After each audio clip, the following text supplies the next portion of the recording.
بسم الله الرحمن الرحيم نحمده ونصلي ونسلم على رسوله الكريم أما بعد. باب في وقت المغرب. مغرب کے وقت کے حوالے سے یہ باب ہے، اور امام ابو داؤد نے نماز مغرب کے حوالے سے یہاں پر دو قسم کی باتیں، دو قسم کی روایت ذکر کی ہیں. تو عام طور پر امام ابو داؤد کے حوالے سے یہی بات دیکھی گئی ہے کہ امام ابو داؤد وہی روایت لے کے آتے ہیں جن روایات کے اندر جو کہ کسی نہ کسی مسلک کی رعایت ہوتی ہے. کیونکہ امام ابو داؤد کے زمانے تک ایسا ہے کہ وہ جو مسالک عام ہیں جو کہ چار مسلک ہیں، ویسے تو سولہ ائمہ گزرے ہیں، اسحاق بن راہوے ہیں اور دیگر حضرات بھی ہیں، لیکن عام طور پر جو مشہور مسلک تھے وہ امام ابو داؤد 265 ہجری تک وہ واضح ہو چکے تھے. امام احمد ابن حنبل بھی سامنے آ چکے تھے، امام مالک بھی، امام شافعی بھی. خود امام احمد ابن حنبل جو ہے امام ابو داؤد کے اساتذہ میں سے ایک استاد ہیں. خود کئی مواقع پر امام احمد ابن حنبل نے کچھ روایت امام ابو داؤد سے کو بلا کے ان سے وہ روایت لی تھی، یعنی ایک درجے میں اپنے شاگرد کو اپنا استاد بنایا تھا. تو برحال وہ باتیں اپنی جگہ پہ ہیں. وبه قال حدثنا وبالسند المتصل منا الى امام ابي داود رحمه الله تعالى قال حدثنا داود بن شبيب قال حدثنا حماد بن ثابت البناني عن انس بن مالك قال كنا نصلي المغرب مع النبي صلى الله عليه وسلم ثم نرمي فيرى احدنا موضع نبله.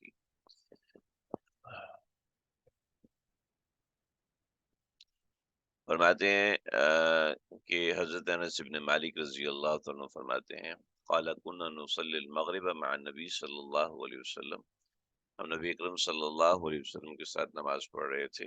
ثم نرمی، اور ہم نبی اکرم صلی اللہ علیہ وسلم کے ساتھ نماز پڑھتے تھے. اس کے بعد جب ہم گھر جاتے تھے تو ہم کیا کرتے تھے، ہم تیر چلاتے تھے، یہ تیر پھینکا کرتے تھے. وہ جو ہم تیر پھینکتے تھے تو وہ تیر جہاں گرتا تھا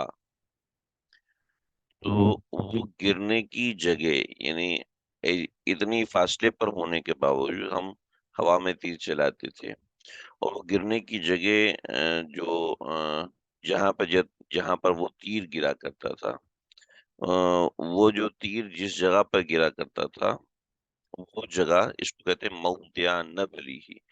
وہ جگہ جہاں پر تیر گرتا ہے اس کو موضع نبل کہتے ہیں. تو اس جگہ پر وہ جگہ ہمیں نظر آ رہی ہوتی تھی.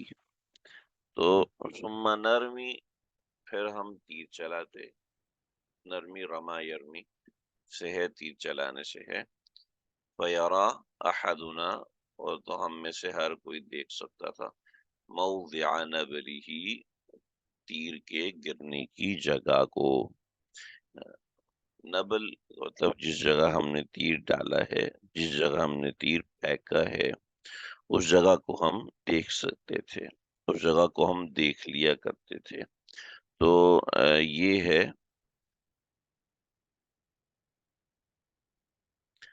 ایک منٹ میں ایک لنک دیکھ رہا ہوں، وہ لنک مجھے موضع نبلی. دوسری روایات جو اس کے شواہد ہیں وہاں پر ہے موقع نبلی، مواقع نبلی، اور اسی طرح کے دوسری روایت موجود ہیں. تو ثم نرمی، پھر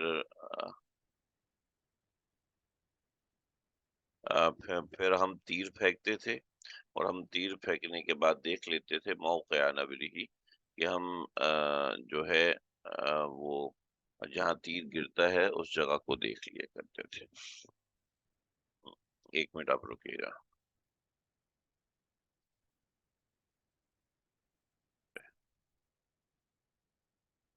یہ روایت سیدنا انس بن مالک رضی اللہ تعالیٰ عنہ سے ہے، اور انہوں نے روایت میں یہ الفاظ استعمال کیے ہیں کہ ثم نرمی فیرا احدنا موضع نبلہ، ہم میں سے کوئی بھی دیکھ سکتا تھا موضع نبلہ، جہاں سے تیر چلایا جاتا ہے اس جگہ کو دیکھ سکتا تھا.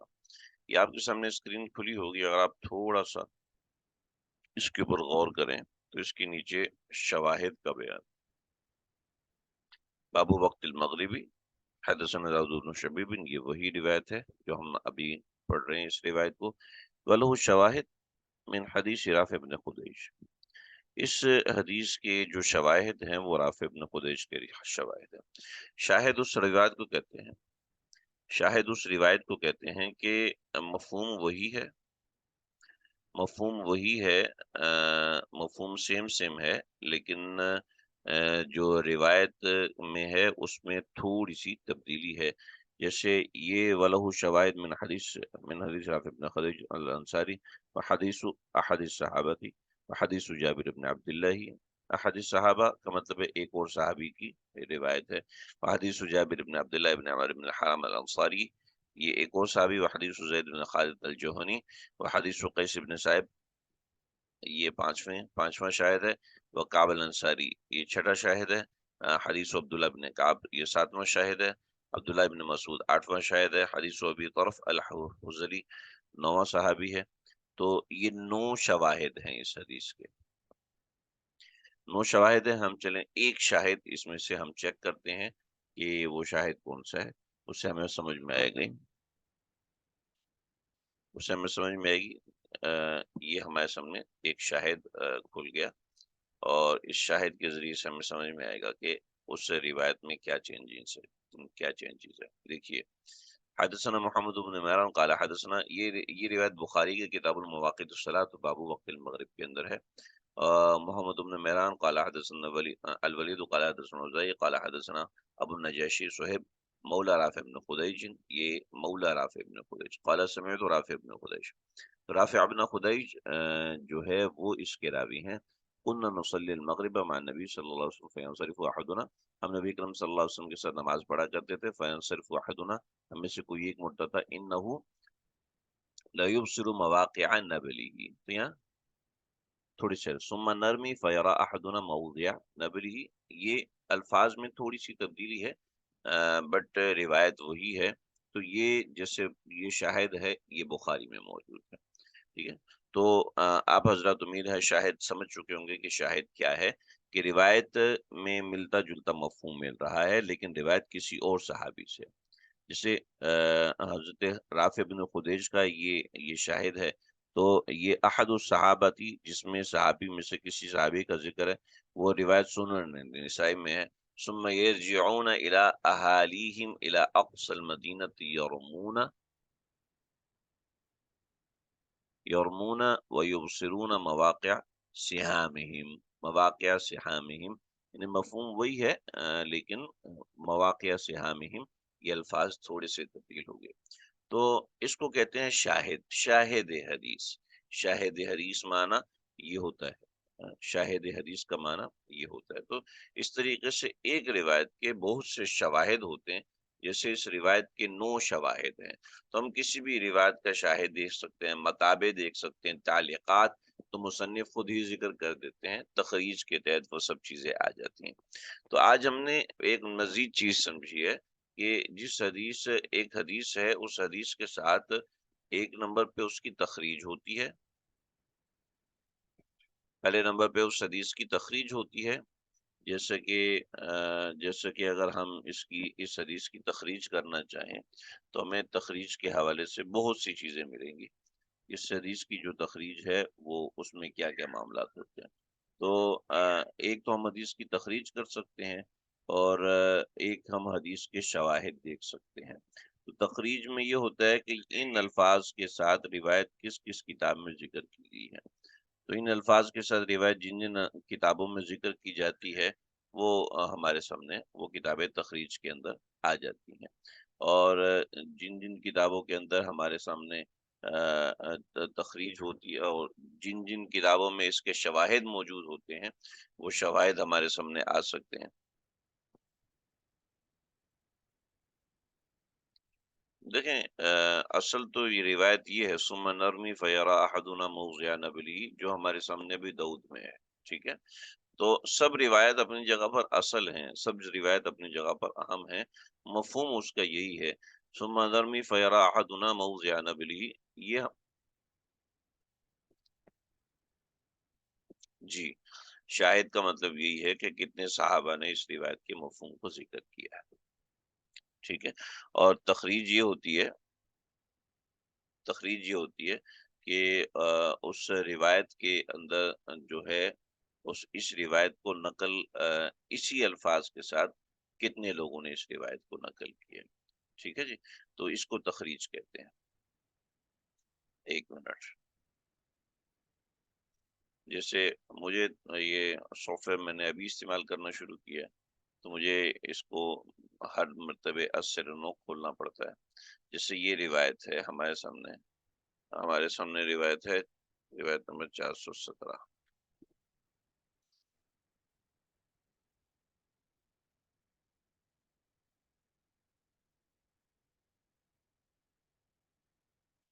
یہ ہمارے سامنے روایت ہے۔ اگر ہم اس کی تخریج دیکھتے ہیں، یہ جو ہمارے سامنے موضع نبلہ، یہ والی روایت سمندر میں فیرا احدنا موضع نبلہ، اس روایت کی ہم تخریج کرتے ہیں تو انہی الفاظ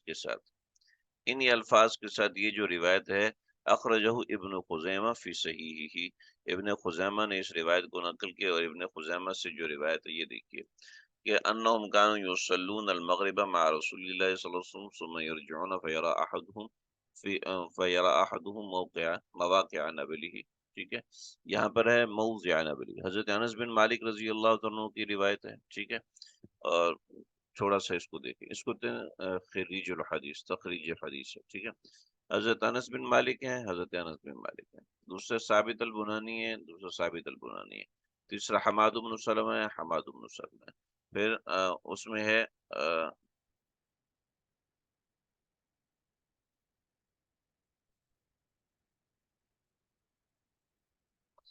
ٹھیک ہے، اور اس کے بعد حماد بن سلمہ ہے، اور اس کے بعد یحییٰ بن اسحاق ہیں، یہاں پہ داؤد بن شبیب ہے، ٹھیک ہے، اس کے پیچھے پھر انہوں نے اپنی پوری کی پوری تخریج کی ہے، جو کہ روایت سے ابن خزیمہ کے اندر ہے، تو تھوڑے سے الفاظ میں تبدیلی ہے، اور ورنہ اصل الفاظ وہی ہیں۔ حضرت انس ابن مالک رضی اللہ تعالیٰ عنہ نے جو روایت نقل فرمائی ہے، وہ ساری کی ساری روایت تخریج کے اندر آ جاتی ہیں، جیسے کہ آپ دیکھیں گے،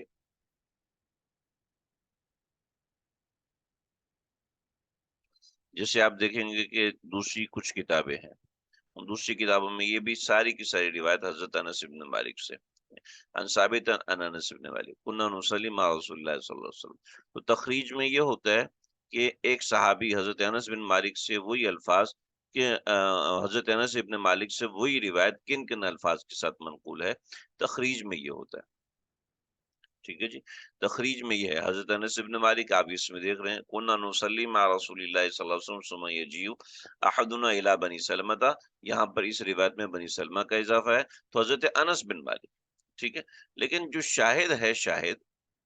شواہد ہیں، یہ آپ کے سامنے جو شواہد کھلے ہیں، اس شواہد کے اندر ہم دیکھتے ہیں کہ یہی روایت کسی دوسرے صحابی سے منقول ہے، تو وہ کن الفاظ کے ساتھ منقول ہے، جیسے رافع ابن خدیج سے یہ روایت منقول ہے، تو یہ چند دوسرے الفاظ کے ساتھ ہے، جابر بن عبداللہ بن عمر بن حرام الانصاری سے یہ روایت منقول ہے، تو مسند احمد میں روایت ہے، اور مسند احمد میں ہے کہ ثم نأتی منازل حتى على قدر میل فنرى مواقع النبل، اس کے اندر قدر میل کا ذکر آیا، یعنی 1 میل دور تک فاصلہ ان کو نظر آیا، وَكَانَ يُعَجِّلُ الْعِشَاءَ وَيُؤَخِّرُ، کبھی عشاء معجل ہوتے، کبھی مغرب، فجر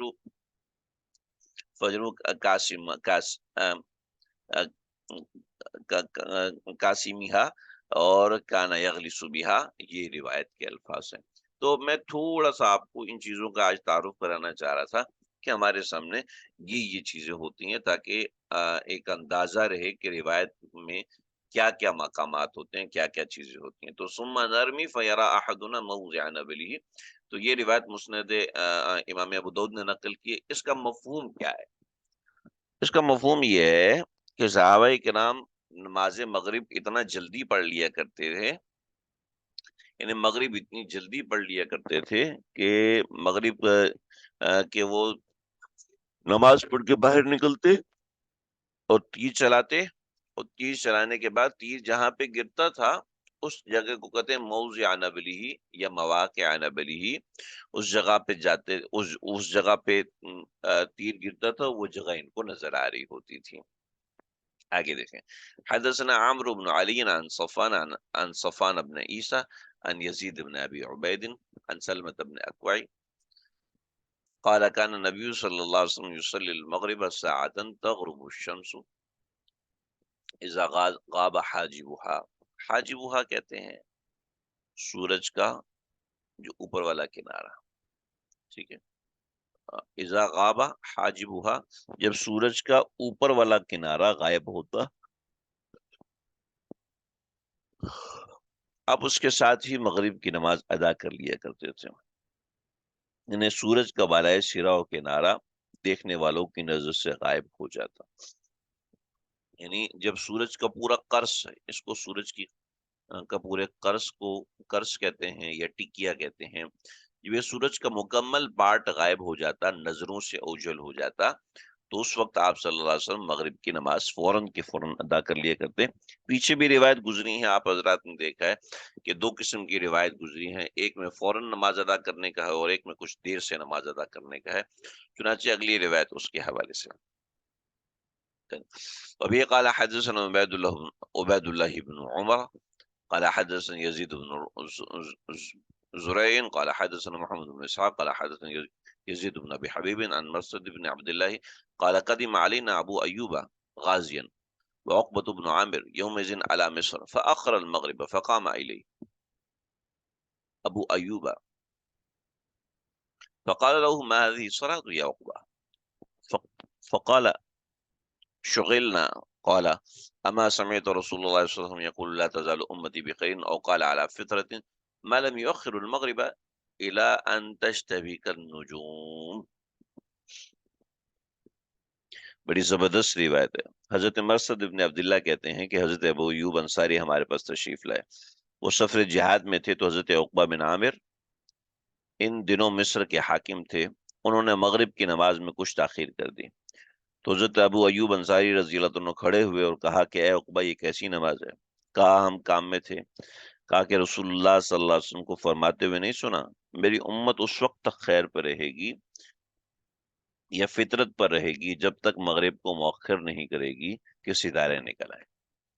پچھلے دنوں آپ حضرات میں سے کسی نے کچھ سوال کیا تھا کہ ستارے نکلنے سے کیا تعلق ہے۔ اصل میں ہم دیکھتے ہیں کہ بعض مرتبہ ایک زہرا ستارہ سورج طلوع آفتاب طلوع قمر کے ساتھ ہی نکلا ہوا ہوتا ہے، تو تو ایک تو وہ زہرا ستارہ ہوتا ہے، ایک یہ ہے کہ اتنا اندھیرا ہوتا ہے کہ ستارے نظر آنے لگتے ہیں۔ یہ پہلی رات سے لے کے 7ویں رات تک ایسے ہوتا ہے، اور اسی طریقے سے مہینے کی آخری راتوں میں ہوتا ہے کہ اندھیرا ہوتا ہے اور ستارے نظر آنے لگتے ہیں۔ تو ستارے نظر آنے کا جو معمول ہے وہ یہ ہے، اچھا میرے پاس سے ڈیٹ نکل گئی ہے، ورنہ میں آپ کو اس کی ویڈیو بنا کے دکھاتا کہ اس میں ایک دو چیزیں ہیں تاکہ آپ کو اچھے سے سمجھ میں آئے، اور یہ حدیث یعنی اس طریقے سے واضح طور پہ آپ کو سمجھ میں آئے گی انشاءاللہ، وہ بھی ہم اپنے وقت پہ دکھا دیں گے، کیونکہ آگے کی کچھ روایات ہیں اس کے اندر بھی معاملات ہیں۔ دیکھیں جب اتنا اندھیرا ہوتا ہے کہ وسط آسمان پر ستارے نظر آنے لگتے ہیں، تو اس کو کہتے ہیں اشتباک النجوم، ٹھیک ہے، وسط آسمان میں تارے نظر آنے لگتے ہیں تو اس کو کہتے ہیں اشتباک النجوم۔ تو اصل میں ایسا ہوتا ہے کہ جس وقت سورج غروب ہوتا ہے تو اس کو کہتے ہیں غروب شمس۔ سورج کے غروب ہونے کے تقریباً 20-25 منٹ بعد شفق احمر غائب ہونے لگتا ہے، اور اس کے تقریباً گھنٹے کے بعد شفق ابیض غائب ہونے لگتا ہے۔ تو سب سے پہلے غروب شمس ہوتا ہے، پھر شفق احمر ختم ہوتا ہے، پھر شفق ابیض ختم ہوتا ہے۔ تو یہاں بعضی حضرات نے کہا کہ امام شافعی کے نزدیک عشاء کا وقت داخل ہو جاتا ہے، اور ہم کہتے ہیں نہیں، شفق ابیض کے ختم ہونے کے بعد عشاء کا وقت داخل ہوتا ہے۔ تو عام طور پہ شفق احمر ختم ہونے کے بعد اشتباک النجوم ہونا شروع ہو جاتا ہے، اشتباک النجوم ہونے لگتا ہے۔ تو اب یہ روایت ایسی ہے، حضرت مرثد ابن عبداللہ فرماتے ہیں قال قدم علینا ابو ایوب غازیا، حضرت ابو ایوب آئے، وعقبۃ بن عامر، اور عقبۃ بن عامر، یہ دونوں صحابہ ہیں، یوم ایک دن، فاخر المغرب، تو مغرب کی تاخیر ہوگی، فقام الیہ ابو ایوب فقال له، تو کیا ہے،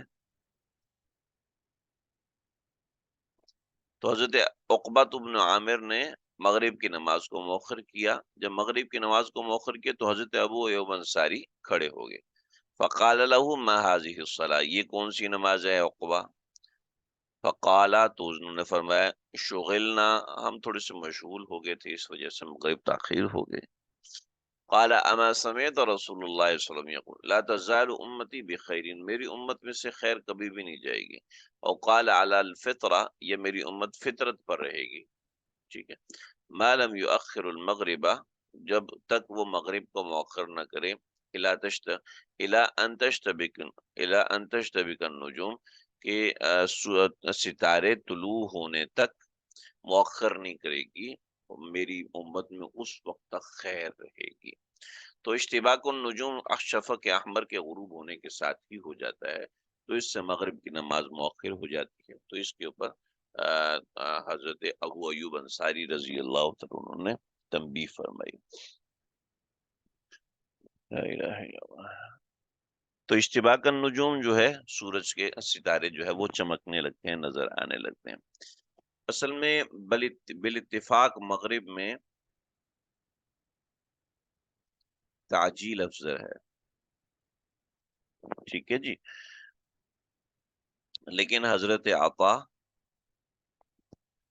حضرت طاؤس، وہب بن منبہ، یہ چیزیں آپ کے ذہن میں ہونی چاہیے، پلس انہی کے اتباع میں شیعہ لوگ، وہ کہتے ہیں کہ وقت مغرب داخل نہیں ہوتا جب تک اشتباک نجوم نہ ہو، جب تک سورج ستارے نظر نہ آنے لگیں اس وقت تک مغرب کا وقت داخل نہیں ہوتا۔ تو یہ حدیث ان باتوں کی بھی تردید ہے۔ ان حضرات اور عطا بن طاؤس اور وہب بن جو منبہ ہے، وہ حضرت ابو بصرہ غفاری کی روایت کو نقل کرتے ہیں، کہتے ہیں ولا صلاة بعد العصر حتى يطلع الشاہد والشاہد النجوم، وہ کہتے ہیں کہ ولا صلاة بعد العصر، لا صلاة بعد العصر، عصر کے بعد کوئی نماز نہیں،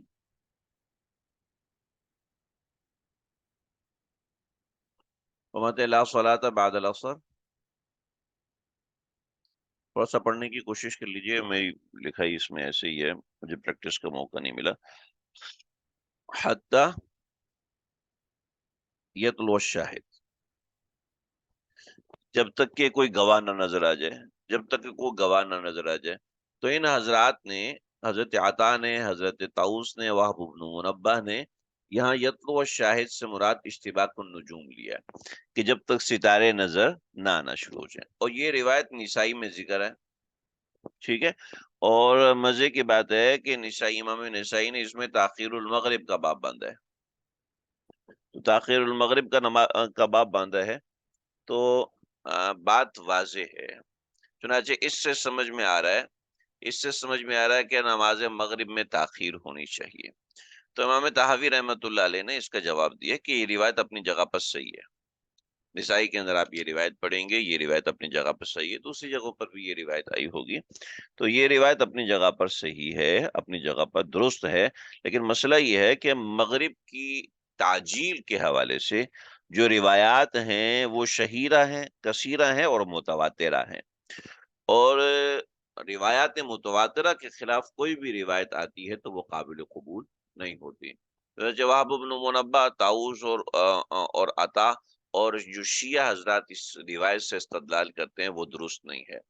بقیہ یہ جو روایت ہے، اس روایت کی ہم اس روایت کی ہم کس طریقے سے وہ تعویل کرتے ہیں کہ اب یہ بھی تو روایت ہے، اب اس روایت کو ہم کس طریقے سے قبول کریں؟ تو یطلع الشاہد، یطلع الشاہد سے مراد اندھیرا ہے، یا شفق یا تو غروب شمس ہے، غروب شمس ہے، تو یطلع الشاہد سے غروب شمس سے ہم مراد لیتے ہیں۔ جی نسائی کی روایت ہے، نسائی کی روایت ہے وَلَا صَلَاةَ بَعْدَ الْعَصْرِ حَتَّى يَطْلُعَ الشَّاهِدُ وَالشَّاهِدُ النجم کہ یہ حتیٰ وَلَا صَلَاةَ بَعْدَ الْعَصْرِ یہ لکھی ہوئی ہے میں نے، وَلَا صَلَاةَ بَعْدَ الْعَصْرِ حَتَّى يَطْلُعَ الشَّاهِدُ یہاں تک کہ شاہد طلوع نہ ہو جائے، حتیٰ حتیٰ یطلع الشاہد، اور پھر شاہد کی تفصیل بنا وہ شاہد النجم کہ شاہد وہ نجم ہے، ہم کہتے ہیں شاہد النجم یہ راوی کا اضافہ ہے، شاہد جو ہے وہ اندھیرا ہے، یا شاہد جو ہے وہ طلوع قمر ہے، کہ قمر کا طلوع ہو جانا، اس سے شاہد مراد ہے۔ نجوم کو بعض دفعہ قمر سے تعبیر کی جاتا ہے، قمر کو بعض دفعہ نجم سے تعبیر کر دیا جاتا ہے، تو وہ روایت تو ہے وہ طلوع قمر کے ساتھ موقوف ہے، طلوع نجم کے ساتھ موقوف نہیں ہے۔ جی ہاں، میں نے یہ کہا تھا کہ شفق احمر کے ساتھ ستارے نظر آتے ہیں، تو ان حضرات کا اس بات سے اتفاق ہے، یہ حضرات اس روایت سے استدلال کرتے ہیں کہ جب تک ستارے نظر نہ آئے اس وقت تک مغرب کی نماز مؤخر کرتے ہیں، تو مغرب کی نماز جو ہے وہ مؤخر ہوتی ہے۔ اور شیعہ حضرات جو آج کے زمانے میں وہ یہ کہتے ہیں کہ اصل میں سورج کے غروب ہونے کا یقین اس وقت ہوتا ہے جب احمر غائب ہو جاتی ہے، اور جب اشتباق النجوم ہو جاتا ہے تو اس وقت یقین ہوتا ہے، آپ لوگ زن کے اوپر چلتے ہیں۔ یہ مغرب کی کتنی دیر بعد ہوتا ہے؟ تقریباً 20 منٹ یا 15 منٹ کے بعد ہوتا ہے، مطلع صاف ہو تو 15 منٹ، ورنہ 20 منٹ کے بعد ہوتا ہے۔ تو شیعہ حضرات ہم دیکھتے ہیں وہ 10 منٹ بعد یا 12 سے 15 منٹ بعد اذان دیتے ہیں، جب شفق احمر آہستہ آہستہ جانا شروع ہو جاتا ہے۔ آج کل شیعہ حضرات بھی مکمل اس روایت پہ عمل نہیں کرتے، لیکن اہل تشیع کا مسلک جو ان کی کتابوں میں ہے وہ اشتباق النجوم کے حوالے سے ہی ہے۔ چنانچہ آپ دیکھتے ہیں کہ شیعہ حضرات کا روزہ بھی ہم سے کافی تاخیر سے کھلتا ہے، کہ وہ کہتے ہیں کہ مغرب کا وقت ابھی تک باقی ہے۔ اللہ کرے بات آپ کو سمجھ میں آ گئی ہو، مجھے پتہ نہیں کیوں بے اطمینانی رہتی ہے کہ بات میں سمجھا نہیں پایا۔ تو اشتباق النجوم کی بات آپ حضرات کو سمجھ میں آ گئی ہے، ہم آگے بڑھیں۔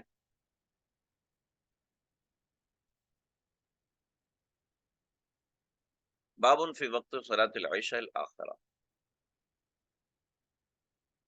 دیکھیے جی، باب فی وقت العشاء الآخرہ، یہ وقت ہے عشاء آخرہ کے بارے میں۔ اب یہاں پہ ایک سیدھی سی بات ہے کہ کھرا سا اشکال ہوتا ہے کہ عشاء کو عشاء الآخرہ کیوں کہا جاتا ہے؟ حالانکہ روایات کے اندر عشاء کے ساتھ آخرہ کا لفظ عام طور پہ استعمال نہیں ہوا، تو فقہا نے شراح نے بہت سے جوابات دیے ہیں باب فی وقت العشاء الآخرہ۔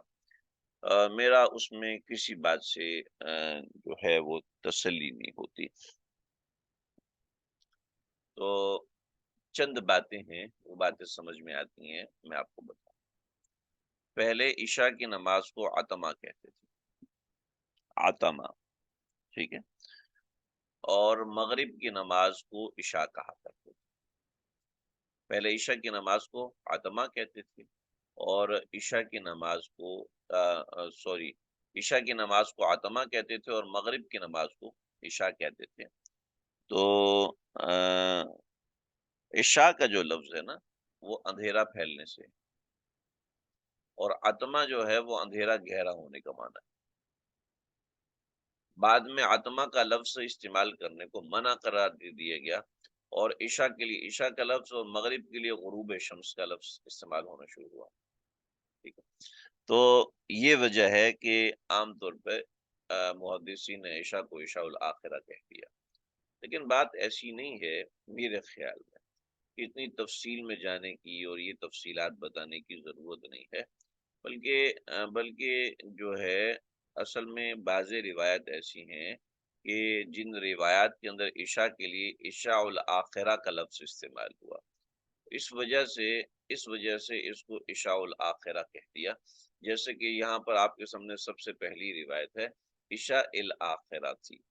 جب عشاء الآخرہ کے لفظ استعمال ہوئے ہیں تو اس لیے امام ابو داؤد نے اس کے لیے باب باندھا، اس کے علاوہ اور کوئی حکمت نہیں ہے۔ بڑی حضرات کی تفصیل ہے، جیسے اسمعی کی رائے ہے، علامہ اسمعی فرماتے ہیں عشاء کو عشاء الآخرہ کہنا یہ مکروہ ہے، اور مغرب کو عشاء الاول اور عشاء کو عشاء الآخر کہنا یہ مکروہ ہے۔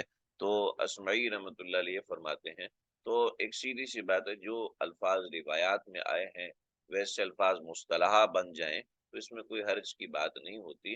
مغرب کو عشاء الاول کہیں اور عشاء کو عشاء الآخر کہیں تو اس میں کوئی ایسی بات نہیں ہے۔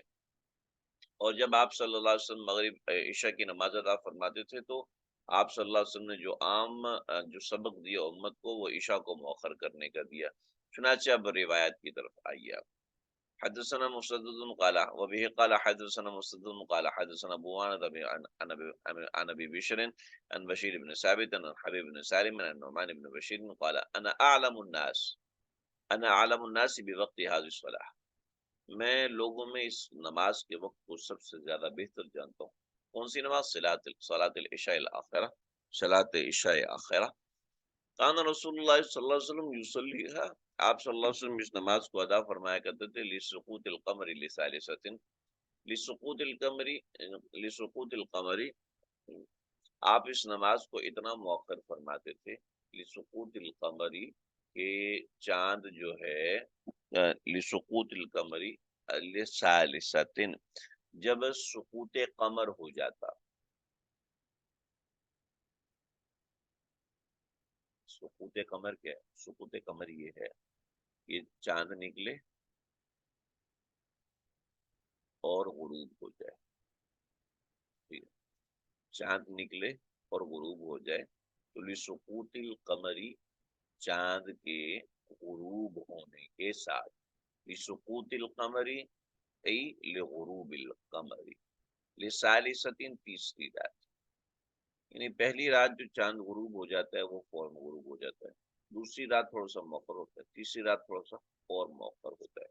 تو کانا رسول اللہ صلی اللہ علیہ وسلم یصلی لسقوط القمر لثالثۃ، آپ چاند کے غروب ہونے کی یعنی تیسری رات تک غروب ہونے کے حوالے سے بات کرتے تھے۔ ابھی ہم اس کی طرف آتے ہیں۔ سب سے پہلے روایت کے یہ جو الفاظ ہیں آپ ان الفاظ کو سمجھیے۔ قال انا اعلم الناس بوقت هذه الصلاة صلاة العشاء، تو یہ جو لفظ استعمال کیا انا اعلم الناس، میں لوگوں میں سب سے زیادہ بہتر جانتا ہوں، تو عالم الناس ہونے کی نسبت اپنی طرف کرنا تو اللہ کو بالکل ناپسند ہے۔ حضرت نعمان ابن بشیر ایسا دعویٰ کیسے کر سکتے ہیں؟ تو فقہا نے یہاں پہ ایک مسئلہ لکھا ہے، وہ فرمایا کہ جب انسان کو کسی بات کی اہمیت جتلانا مقصود ہو، اس بات کی اہمیت کو جتلانے کے لیے اپنی طرف کوئی نسبت کرنی پڑے تو کر سکتے ہیں۔ جیسے کہ ابو حمید سعدی نے نماز کی روایت کے انا احفظ بصلاۃ رسول اللہ صلی اللہ علیہ وسلم، بخاری شریف صفحہ نمبر 114 جلد نمبر 1 میں روایت ہے، حضرت ابو حمید سعدی رضی اللہ عنہ فرمایا انا احفظ الناس بصلاۃ رسول اللہ صلی اللہ علیہ وسلم، میں نبی علیہ الصلوۃ والسلام کی نماز کو تم میں سب سے زیادہ بہتر جانتا ہوں۔ ایسے دیگر بہت سے صحابہ نے اس بات کی اپنی طرف نسبت کی ہے، اس بات کی اہمیت کو جتلانے کے لیے، اس بات کی اہمیت کو بتلانے کے لیے۔ تو یہ بات ہے، اس وجہ سے یہ چیز ہے۔ اور آگے جو روایت کے اندر اصل بات ہے صلاۃ العشاء الاخرہ، اس کے حوالے سے ہم بات کر چکے، اور پھر لسقوط القمر لثالثۃ، لسقوط القمر لثالثۃ، سقوط قمر تیسری رات کے لیے۔ اوہو، دیکھیں جی، اگر آپ اس کو تھوڑا سا غور کریں، میں نے بھی یہ روایت پڑھاتے وقت اس روایت کے اوپر غور کیا۔ میں آپ کو حیرت کی بات بتاؤں، آج ہے 5 ذی القعدہ، ٹھیک ہے، 5 ذی القعدہ ہے، تو ڈیفینیٹلی رات 5 ذی القعدہ کی تھی۔ میں نے ہم دیکھ رہے ہیں کہ 2 دن سے میں درس کرنا چاہ رہا ہوں، ایک دن میری آنکھ نہیں کھلی، کل ہمارا نیٹ کا بہت زیادہ پرابلم ہو رہا تھا، اور کل مزے کی بات ہے کہ نیٹ کا پرابلم تو تھا، لیکن میرے کمپیوٹر میں بھی بڑا مسئلہ ہو رہا تھا، وہ اللہ کا شکر ہے یہ خود ہی ٹھیک ہو گیا. میں نے ڈیٹا نکال لیا تھا، ارادہ تھا دوسرے لیپ ٹاپ سے آپ حضرات کو کے ساتھ ہم پڑھیں گے ان روایات کو، لیکن اللہ کا شکر ہے سیٹ ہو گیا، ورنہ آج بھی ایسی تاخیر ہو جاتی بڑا مسئلہ ہو سکتا تھا. اللہ نے حفاظت فرمائی. تو میں نے یہ روایت تقریباً 3 دن پہلے مطالعہ کی تھی. تو 2 شوال تھی، سوری 2 ذی-القعدہ تھی. ٹھیک ہے. تو میں رات کو نماز پڑھا کے نکلا ہوں، تو میں نے دیکھا کہ چاند جو ہے عشاء کی نماز کا وقت شروع ہو رہا تھا ہمارا 8:30 پر. میں نے دیکھا کہ جب میں عشاء کی نماز پڑھائی ہے، میں نے پرسوں پڑھائی تھی عشاء کی نماز 8:45 کے اوپر، پھر پرسوں کے بعد ہماری نماز 9 بجے ہوگی. میں 8:45 پہ نماز پڑھا کے نکلا ہوں، تو نماز پڑھا کے نکلا ہوں تو چاند مجھے بالکل چھوٹا سا چاند خوبصورت سا نظر آ رہا تھا، دکھائی دے رہا تھا. تو اس وقت میں نے غور کیا، جی چاہا کہ میں وہ ویڈیو بنا لوں، لیکن بس وہ آدھے منٹ کا دوران پھر میرا چاند کی طرف پشت ہو جاتی ہے، وہ مجھے دھیان نہیں رہا کہ میں ایسا بنا سکتا ہوں. اب دیکھیے یہاں پر نا جو فقہا نے اختلافات کیے وہ بڑے عجیب سے اختلافات ہیں. وہ آج کی یعنی پاکستان کے حوالے سے پریکٹیکل نہیں، لیکن میں بھی پاسبل ہے کہ وہ اختلاف اس زمانے کے حوالے سے اہم ہو، اس زمانے کے اندر ایسا ہوتا ہو. اس روایت کا مطلب کیا ہے؟ اس روایت کا مطلب یہ ہے، کانا رسول اللہ صلی اللہ علیہ وسلم یصلیھا لسقوط القمر لثالثۃ. اب ان حضرات کا کہنا ہے کہ سب سے پہلے غروب شمس ہوتا ہے، ٹھیک ہے، اور غروب شمس ہونے کے بعد شفق احمر غروب ہوتا ہے، اور پھر شفق ابیض غروب ہوتا ہے. بھئی میری یہ والی بات تو آپ کو سمجھ میں آئی ہوئی ہے نا، شفق احمر کے غروب ہونے کی، شفق ابیض کے غروب ہونے کی، اور اس کے بعد عشاء کا وقت داخل ہو جاتا ہے. آپ کو یہ والی بات تو سمجھ میں آئی ہوئی ہے؟ کیونکہ یہ والی بات سمجھنا اس بات پہ موقوف ہے، مجھے جواب دیجیے. ہاں ٹھیک ہے، جزاک اللہ خیر. دیکھیے جب پہلی رات کا چاند ہوتا ہے وہ غروب شمس کے ساتھ ہی نظر آتا ہے، اور وہ شفق احمر سے پہلے پہلے غروب ہو جاتا ہے. اور پھر دوسری رات کا جو چاند ہوتا ہے وہ شفق احمر کے ساتھ ہی غروب ہوتا ہے، اور تیسری رات کا چاند غروب ہوتا ہی شفق ابیض آ جاتا ہے. یعنی شفق ابیض کے آنے کے ساتھ تیسری رات کا چاند غروب ہو جاتا ہے. یعنی پہلی رات کا چاند غروب شمس کے فوراً بعد غروب ہو جاتا ہے، دوسری رات کا چاند شفق احمر کے آنے کے ساتھ ہی غروب ہو جاتا ہے، اور تیسری رات کا چاند شفق ابیض کے ساتھ ہی غروب ہو جاتا ہے. یہ اس بات کے اوپر بحث ہے 2 حضرات کی، ایک ابن حجر، علامہ ابن حجر اسقلانی کی، اور ملا علی قاری. اس بات کے اوپر بحث ہے، ٹھیک ہے جی. تو اس بات کے اوپر جو بحث ہے، اس بحث کا حاصل یہ ہے، وہ حاصل یہ ہے کہ شفق ابیض کے ساتھ ہی جب تیسری رات کا چاند ہوتا ہے، پہلی رات کا چاند غروب شمس کے ساتھ ہی چلا گیا. تھوڑا سا میں اس کو بڑا کرتا ہوں تاکہ میں اچھے سے اس کو سمجھا سکوں. آپ کو تو سمجھ میں آ رہا ہے، لیکن مجھے ٹینشن ہو رہی ہے، مجھے لگ رہا ہے کہ شاید آپ کو سمجھ میں نہیں آ رہا. دیکھیے جی 3 درجات ہیں: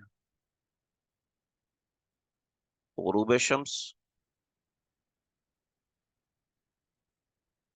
شفق احمر، اور شفق ابیض. ٹھیک ہے. جو پہلی رات کا چاند ہے وہ غروب شمس ہوتا ہے، اور غروب شمس ہونے کے 10 منٹ کی ڈیوریشن میں 10 منٹ کی ڈیوریشن میں غروب ہو جاتا ہے. جو دوسری رات کا چاند ہوتا ہے، جو سیکنڈ نائٹ ہے، جو چاند جو ہے وہ شفق احمر آتے ہی، شفق احمر کے سٹارٹ سے ہی غروب ہو جاتا ہے. یہ دوسری رات کا چاند ہے. اور تیسری رات کا چاند شفق ابیض کے سٹارٹ ہونے کے ساتھ ہی غروب ہو جاتا ہے. ٹھیک ہے. اب امام شافعی فرماتے ہیں کہ شفق ابیض کے ساتھ ہی عشاء کا وقت داخل ہو جاتا ہے. شفق ابیض ہوتے ہی عشاء کا وقت داخل ہو جاتا ہے. اور وہ جو استدلال کرتے ہیں وہ اس روایت سے کرتے ہیں. ٹھیک ہے جی.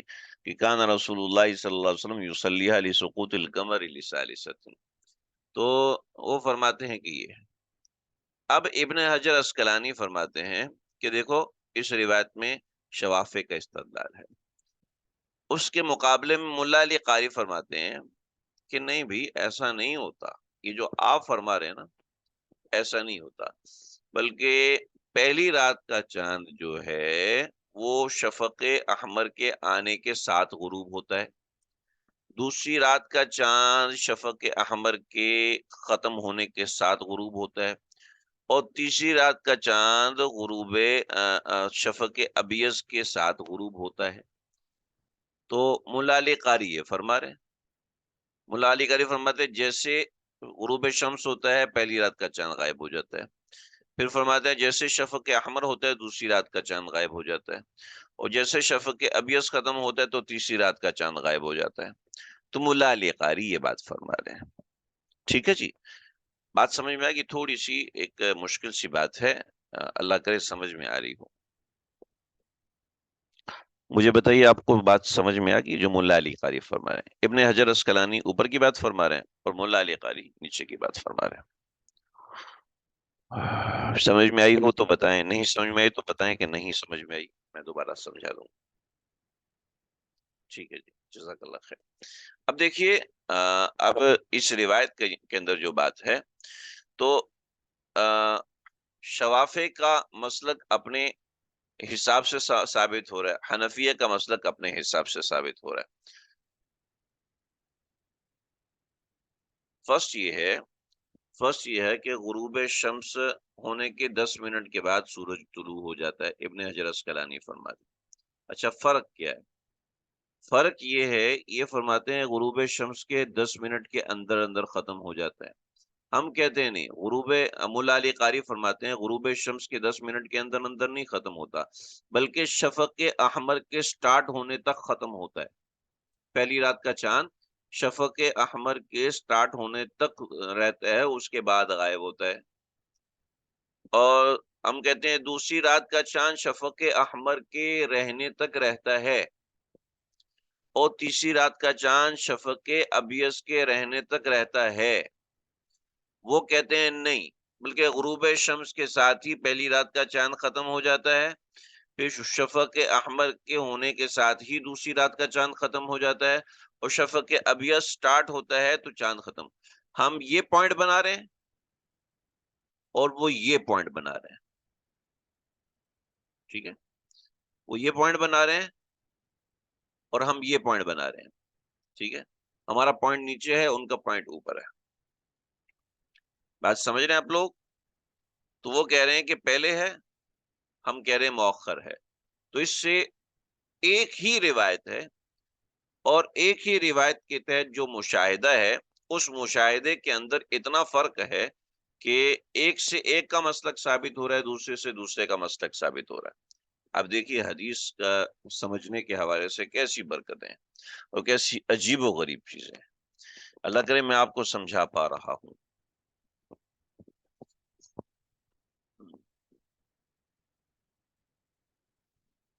بات سمجھ میں آ گئی؟ یہ دوبارہ سمجھاؤں؟ دوبارہ کہیں گے دوبارہ سمجھیں گے، سہوارا کہیں گے سہوار سمجھیں گے. چلیں جی تھوڑا سا اس کو اور اچھے طریقے سے دیکھتے ہیں. دیکھیے جی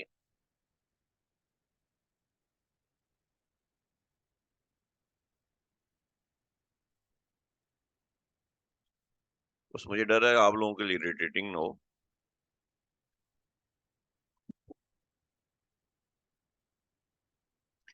دیکھیے جی سورج کے غروب ہونے کے ساتھ 3 قسم کی چیزیں ہوتی ہیں.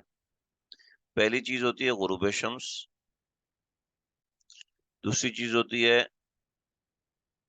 شفق احمر، تیسری چیز ہوتی ہے شفق ابیض.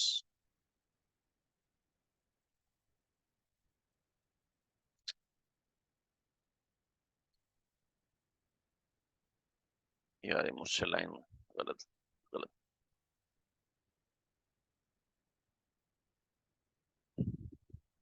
لائن مجھ سے غلط ڈرا ہو رہی ہے.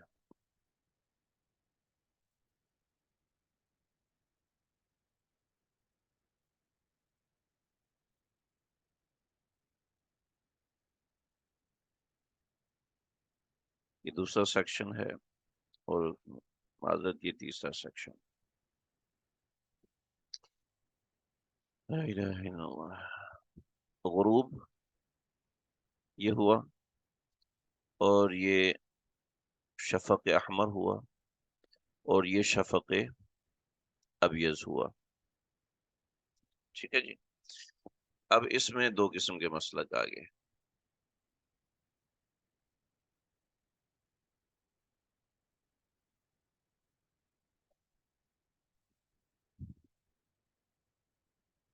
شافعی اور حنفی. جمہور ایک طرف ہے.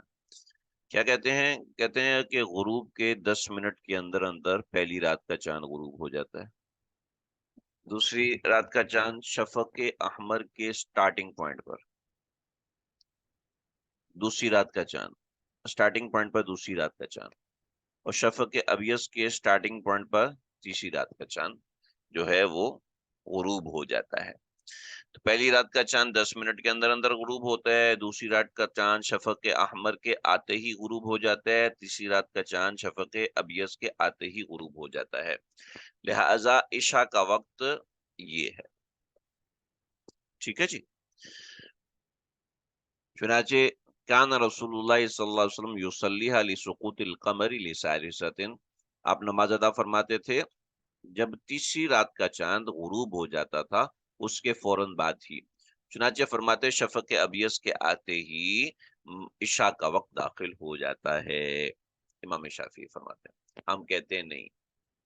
دیکھو جی کہتے ہیں پہلی رات کا چاند غروب شمس کے فوراً بعد غروب نہیں ہوتا بلکہ شفق احمر کے آنے کے ساتھ غروب ہوتا ہے. پہلی رات کا چاند. دوسری رات کا چاند شفق احمر کے غائب ہونے کے ساتھ ہوتا ہے اور تیسری رات کا چاند شفق ابیض کے غائب ہونے کے ساتھ ہوتا ہے. چنانچہ ہمارا استدلال ہے کہ کان رسول اللہ صلی اللہ علیہ وسلم لسقوط القمر لثالثۃ. تیسری رات کا چاند جو ہے جب غروب ہوا کرتا تھا آپ علیہ الصلوۃ والسلام اس وقت عشاء کی نماز ادا فرماتے تھے اور تیسری رات کا چاند غروب ہوتا ہے شفق ابیض کے ساتھ. شفق ابیض کے غروب ہونے کے ساتھ. ٹھیک ہے جی. یہ دونوں قسم کی باتیں سمجھ میں آ رہی ہیں. اب یہ بات سمجھ میں آئی کہ کیا اس میں فرق ہے اور کیا اس میں تبدیلی ہے. کہ ایک ہی روایت ہے اس سے شوافی بھی استدلال کر رہے ہیں اور ایک ہی روایت ہے اس سے حنابلہ جمہور بھی استدلال کر رہے ہیں. یعنی ہم ہیں حنابلہ ہیں مالکیہ ہیں. اللہ کرے بات آپ کو سمجھ میں آ رہی ہو. دیکھیں حدیث کی خوبصورتی ہے کہ ایک ہی بات سے دو قسم کے لوگ استدلال کرتے ہیں. اب مشاہدہ کیا ہے؟ مشاہدہ کیا ہے کہ کبھی چاند 29 کا نظر آ جاتا ہے تو جب چاند 29 کا نظر آتا ہے تو اسی حساب سے ہوتا ہے اور جب چاند 30 کا نظر آتا ہے تو اسی حساب سے ہوتا ہے. ٹھیک ہے جی. تو دونوں میں تطبیق اس طریقے سے بن جاتی ہے. لیکن میں نے یہ تطبیق پڑھی اور میں نے سمجھ لی لیکن میں حیران رہ گیا کہ جب میں نے تیسری رات کا چاند دیکھا کہ میں نے نماز پڑھائی ہے 8:45 پہ 8:45 پہ میں نے نماز پڑھائی ہے. ہمارے ہاں بیان تھا یا کیا تھا میں نے سنتیں پڑھی اور فوراً نکلا وطر میں نے مؤخر کیے کہ وطر میں رات کے آخر میں پڑھوں گا. وطر میں نے مؤخر کیے اور پھر میں جب باہر نکلا تو میں نے دیکھا کہ چاند مجھے نظر آ رہا تھا شفق ابیض کے غروب ہونے کے ساتھ.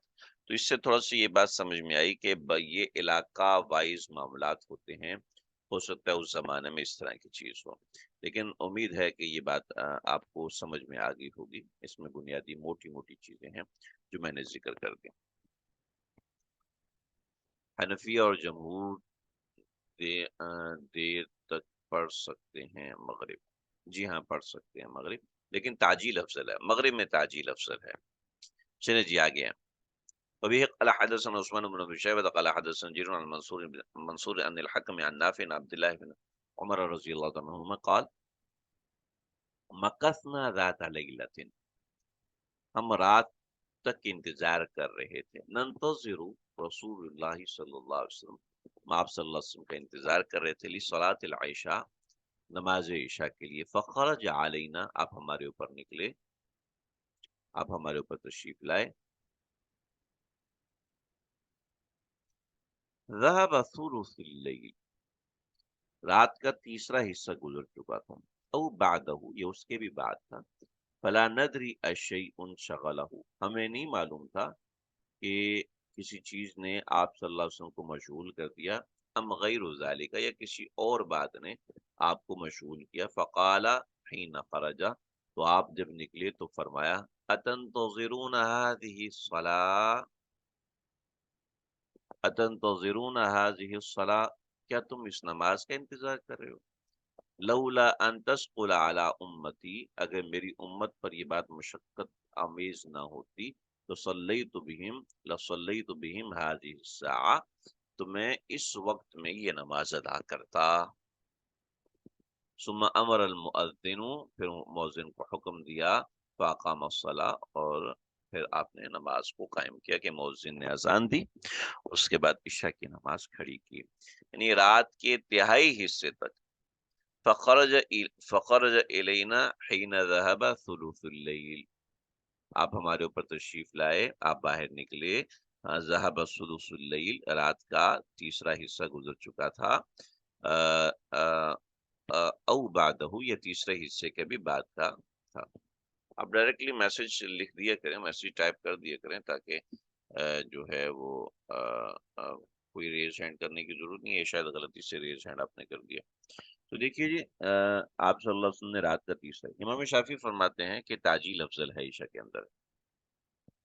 I need to pray, sir. ہاں ٹھیک ہے، آپ پڑھ لیجیے، نماز موقع کیجیے، پھر بعد میں لے لیجیے گا، دو روایت رہ گئی، دو روایت بڑی اہم ہے، ہم انشاءاللہ اس کو پڑھتے ہیں، بس اس کو ختم کرتے ہیں ہم، 5 منٹ اگر آپ پر رک جاتے ہیں تو انشاءاللہ ہم اس کو ختم کر لیتے ہیں، کہ مجھے بھی نماز کے لیے نکلنا ہے۔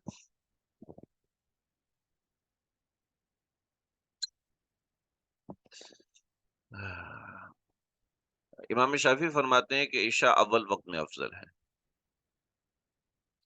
جمہور فرماتے ہیں کہ نہیں، عشاء میں تاخیر افضل ہے، لیکن آپ صلی اللہ علیہ وسلم امت کی آسانی کے لیے آپ صلی اللہ علیہ وسلم نے عشاء کو جلدی عطا فرمایا، ورنہ اصل عشاء میں تاخیر ہے، اصل عشاء کی تاخیر ہے، اور تاخیر ہی افضل ہے۔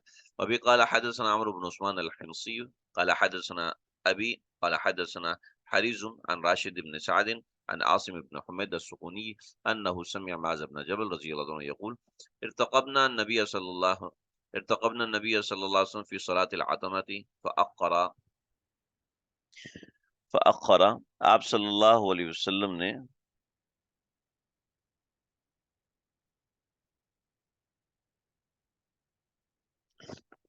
ارتقبنا النبی صلی اللہ علیہ وسلم، ہم نبی علیہ الصلوۃ والسلام کا انتظار کر رہے تھے، فی صلاة العتمة، عشاء کی نماز کے لیے۔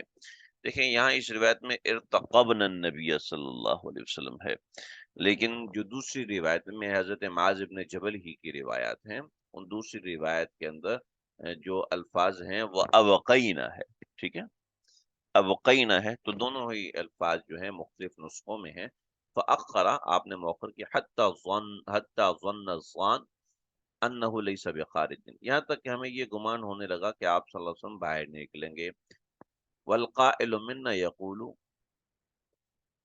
والقائل منا یقول، اور ہم میں سے کچھ کہنے والے یہ کہنے لگے کہ صلی، آپ صلی اللہ علیہ وسلم نے نماز پڑھ رہی ہے، فإن لك ذلك، اور ہم بھی ایسے ہی سوچتے تھے، حتی خرج النبی صلی اللہ علیہ وسلم، یہاں تک کہ نبی علیہ الصلوۃ والسلام باہر تشریف لائے، فقالوا له كما قال، تو ان کو بھی یہ کہا گیا جیسے کہہ رہے تھے، فقال لهم، تو آپ صلی اللہ علیہ وسلم نے ان کو جواب دیا، اعتموا بهذه الصلاة، اعتموا بهذه الصلاة، اس نماز کو مؤخر کرو، فإنکم قد فضلتم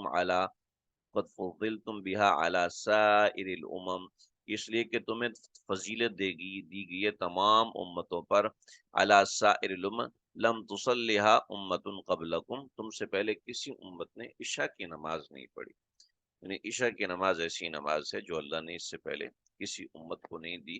چنانچہ اس سے بھی سمجھ میں آ رہا ہے کہ عشاء کی نماز خوب اندھیرا کر کے ادا کرنی چاہیے۔ وبی قال حدثنا مسدد قال حدثنا بشر بن مفضل قال حدثنا داود بن ابي هند عن ابي نضرة عن ابي سعيد الخدري رضي الله عنه قال صلينا مع رسول الله صلى الله عليه وسلم صلاة العتمة فلم يخرجوا حتى مضى نحو من شطر الليل، نحو من شطر اللیل، کہ ہم نے نبی اکرم صلی اللہ علیہ وسلم کے ساتھ عشاء کی نماز پڑھنے کا ارادہ کیا، تو آپ صلی اللہ علیہ وسلم تشریف لائے حتیٰ کہ آدھی رات گزر، ٹھیک ہے۔ صلینا مع رسول اللہ صلی اللہ علیہ وسلم، ہم نے آپ صلی اللہ علیہ وسلم کے ساتھ نماز پڑھی، یا ہم نے آپ صلی اللہ علیہ وسلم کے ساتھ نماز پڑھنے کا ارادہ کیا۔ آگے کے الفاظ بتا رہے ہیں کہ یہاں پہ نماز پڑھنے کا ذکر نہیں بلکہ ارادہ کا ذکر ہے۔ تو خذوا مقاعدکم، میں اپنی جگہ بیٹھے رہو، فاخذنا مقاعدنا، ہم اپنی جگہ بیٹھے رہے۔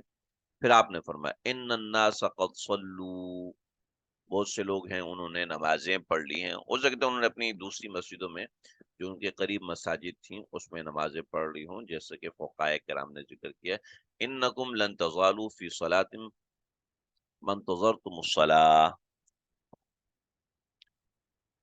فرمایا لوگوں نے اپنی نماز پڑھ لی ہے اور اپنے اپنے بستروں میں جا سوئے ہیں، لیکن تم جس وقت سے انتظار کر رہے ہو نماز میں ہی ہو، ٹھیک ہے۔ انکم لن تزالوا فی صلاۃ، تم نماز کے اندر ہی ہو، من انتظرتم الصلاۃ، جب تک تم نماز کا انتظار کر رہے ہو، فلولا ضعف الضعیف، اگر کمزور کی کمزوری کا ڈر نہ ہوتا، یہ ڈر کا لفظ صراحتاً استعمال نہیں ہو، لیکن ولولا کا جو لفظ استعمال ہوا ہے اس سے سمجھ میں آ رہا ہے، وسقم مستقیم، اور بیماری کی بیماری کا خوف نہ ہوتا، لاخت هذه الصلاۃ الی شطر اللیل، تو میں اس نماز کو شطر اللیل یعنی رات کے نصف حصے تک مؤخر کر دیتا۔ چنانچہ اس سے فقہائے حنفیہ اور جمہور فقہا یہ فرماتے ہیں کہ مؤخر عشاء یہ افضل ہے، تاخیر عشاء یہ افضل ہے۔ امام شافعی فرماتے ہیں تعجیل عشاء افضل ہے، ہم کہتے نہیں تاخیر عشاء افضل ہے۔ امام شافعی فرماتے ہیں آپ صلی اللہ علیہ وسلم کا معمول تعجیل عشاء کا تھا، ہم کہتے ہیں تعجیل عشاء کا معمول تو تھا لوگوں کی کمزوری کی وجہ سے، ورنہ اصل تاخیر عشاء ہے جو کہ اصل ہے، اس اصل پر اصل قائم ہے، باقی ہم بھی تعجیل عشاء کرتے ہیں تاکہ لوگوں پہ مشقت نہ ہو، لوگوں پہ تکلیف نہ ہو۔ صلی اللہ تعالی علی خیر خلقہ محمد وآلہ وصحبہ اجمعین برحمتک یا ارحم الراحمین۔ جی ہمارا سبق آج کا مکمل ہوا، آپ حضرات کو کوئی